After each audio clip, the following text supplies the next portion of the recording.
السلام علیکم ورحمۃ اللہ وبرکاتہ۔ آج ہماری سورۃ الفلق کی تفسیر ہے، اس کو شروع کرتے ہیں اللہ کا نام لے کر جو بڑا مہربان رحم کرنے والا ہے۔ رب اشرح لی صدری ویسر لی امری واحلل عقدۃ من لسانی یفقہوا قولی۔ سب سے پہلی آیت قل اعوذ برب الفلق۔ یہاں پہ فلق کا جو معنی ہے وہ پھٹنا ہے، یعنی اس سے مراد رات کا پھٹنا اور صبح کا نمودار ہونا ہے۔ یہاں یہ صرف اختیار کرنے کی وجہ یہ ہے کہ رات کی تاریکی اکثر شر اور آفات و مصائب کا سبب بنتی ہے اور صبح کی روشنی اس کو دور کر دیتی ہے۔ اس صرف سے اشارہ کیا ہے جو بھی اللہ کی پناہ مانگے گا اللہ تعالیٰ اس کی تمام آفات دور کر دے گا۔ دوسری آیت ہے اس کی من شر ما خلق۔ اس آیت میں تمام مخلوق کے ہر قسم کی شر سے پناہ مانگنے کی تعلیم دی گئی ہے۔ شر کی دو قسمیں بتائی گئی ہیں۔ علامہ ابن قیم رحمہ اللہ نے لکھا ہے کہ شر جو ہے وہ دو چیزوں کے لیے ہے، ایک عام اور ایک شامل۔ ایک آلام اور آفات ہے جن سے براہ راست انسان کو رنج و تکلیف پہنچتی ہے، دوسری وہ چیزیں ہیں جو آلام و آفات کے موجبات اور اسباب ہیں۔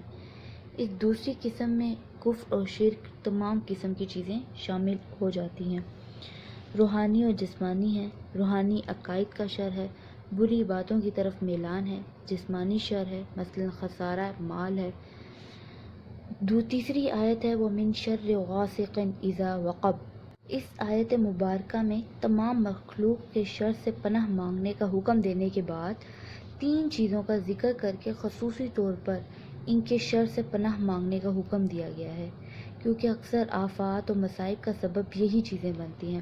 غاسق جو ہے وہ غسق سے ہے، معنی اندھیرے کا پھیل جانا، چھا جانا۔ وقب یعنی کہ وقوب کا معنی ہے اندھیرے کا پوری طرح بڑھ جانا، یعنی کہ جب رات کی اندھیری، رات کی تاریکی اپنے عروج کو ہو۔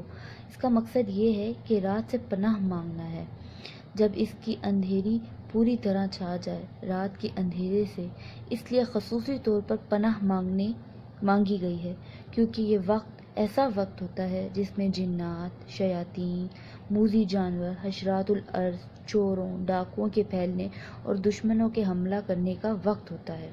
اسی لحاظ سے جو جادو کی تاثیر ہے وہ بھی رات کو پھر زیادہ ہو جاتی ہے، کیونکہ دن میں یہ چیزیں کم ہو جاتی ہیں۔ اگلی ہی آیت ہے وَمِن شَرِّ النَّفَّاثَاتِ فِي الْعُقَدِ۔ دوسری چیز جس سے پناہ مانگنے کا حکم دیا گیا ہے وہ ہے جادو اور سحر، کیونکہ یہ بھی خطرناک چیز ہے۔ نفاسات یا تو نفوس کی صفت ہے، نفس کا لفظ جو ہے وہ مذکر مؤنث دونوں پر بولا جاتا ہے، یا نفاسات سے عورتیں بھی مراد ہیں۔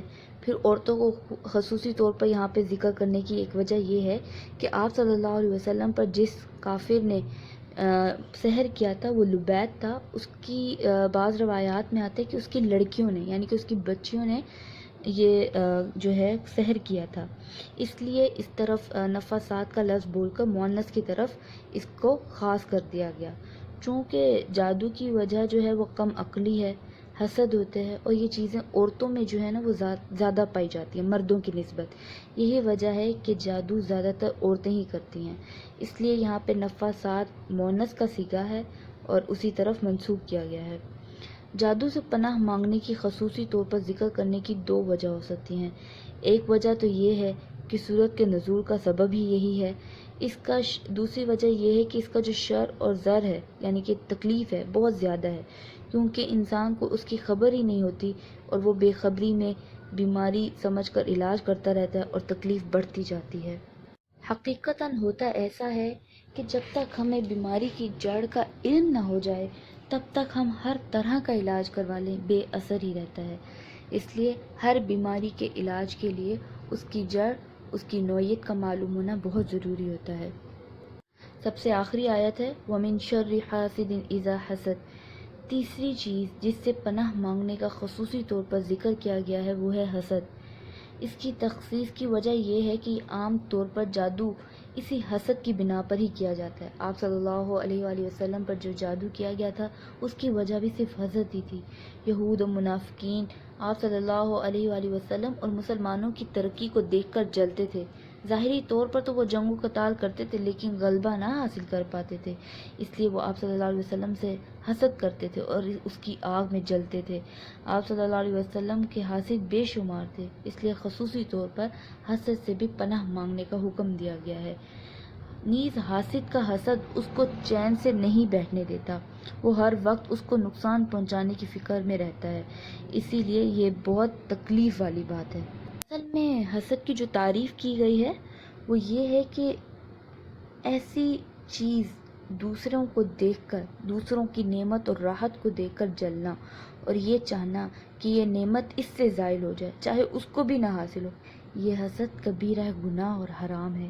ہمیں اپنا تزکیہ کرنا چاہیے، ہمیں اپنا آپ دیکھنا چاہیے کہ کہیں ہم اسی حرام چیز میں، اسی گناہ کبیرہ میں ملوث تو نہیں، کہیں ہم تو ایسا حسد نہ کر بیٹھے۔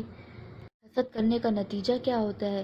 دنیا میں اور آسمان پر دو بار جب حسد کیا گیا، جب آسمان پر حسد کیا گیا تو وہ سب سے پہلا گناہ، اور جو زمین پر کیا گیا، آسمان پر کیسے کیا کہ ابلیس نے آدم علیہ السلام پر حسد کیا، اور زمین پر قابیل نے جو حضرت آدم علیہ السلام کا بیٹا تھا اس نے اپنے بھائی حابیل سے حسد کیا اور ان کو قتل کر دیا۔ اسی لیے یہاں پر تین چیزوں سے خصوصی پناہ مانگنے کا ذکر کیا ہے، مگر پہلی اور تیسری میں تو ایک ایک کی قید کا ذکر کیا گیا ہے۔ پہلی ہے غاسق کے ساتھ اذا وقب فرما دیا، اور تیسری میں ہے حاسد کے ساتھ اذا حسد فرمایا، اور درمیانی چیز یعنی جادو کرنے والوں میں کوئی قید ذکر نہیں فرمائی۔ ان آیات کا مطالعہ کرتے ہوئے ایک چیز بڑی محسوس ہوئی کہ خدا تعالیٰ نے کس طرح ہمیں محفوظ رکھنے کے لیے ان آیات کو نازل کر دیا کہ ہم لوگ اپنے آپ کو ان صورتوں کا ذکر کر کے اللہ تعالیٰ کی پناہ میں لے لیں۔ اللہ تعالیٰ کی محبت 70 مئو سے زائد ہے، اس میں کوئی شک نہیں۔ اللہ تعالیٰ کی نعمتیں بے شمار ہیں، بے حساب ہیں، ہم ان کا کبھی کوئی قرض ادا نہیں کر سکتے۔ کسی شاعر نے بھی بڑا خوب شعر کہا ہے، میرے رب کی محبت کا اندازہ بھی ہے نرالا، میرے رب کی محبت کا اندازہ بھی ہے نرالا، سب کچھ دیکھ کر بھی کہتا ہے کوئی مانگنے والا۔ آج میں اپنے اس ویڈیو کا جو میں نے سورۃ الفلق کی تفسیر کی ہے، الحمدللہ بڑی واضح الفاظوں میں تھی، آسان لفظوں میں تھی۔ اللہ ہم سب کو اس پر سمجھنے اور اس پر عمل کرنے کی توفیق عطا فرمائے، آمین۔ آخر میں ایک خوبصورت سی دعا ہے جس کے ساتھ ہم اختتام کریں گے اپنی اس ویڈیو کا، تو ہم پڑھتے ہیں، ربنا لا تؤاخذنا ان نسینا او اخطانا، ربنا ولا تحمل علينا إصرا كما حملته على الذين من قبلنا، ربنا ولا تحملنا ما لا طاقة لنا به واعف عنا واغفر لنا وارحمنا أنت مولانا فانصرنا على القوم الكافرين۔ ترجمہ ہے، پروردگار ہماری پکڑ نہ فرما اگر ہم بھولیں یا چوک جائیں، پروردگار اور ہم پر ایسے سخت احکام کا بدلہ، ایسے سخت احکام کا بار نہ ڈال جیسا ہم سے پہلے لوگوں پر ڈالا تھا، ہمارے پروردگار وہ بھار ہم سے نہ اٹھا جس کی ہمیں طاقت نہ ہو، اور ہم سے درگزر فرما اور ہمیں بخش دے اور ہم پر رحم فرما، تو ہی ہمارا پروردگار ہے اور کافروں پر ہم کو غالب رکھ، آمین یا رب العالمین۔ السلام علیکم ورحمۃ اللہ وبرکاتہ، آخر الدعوانا ان الحمد للہ رب العالمین۔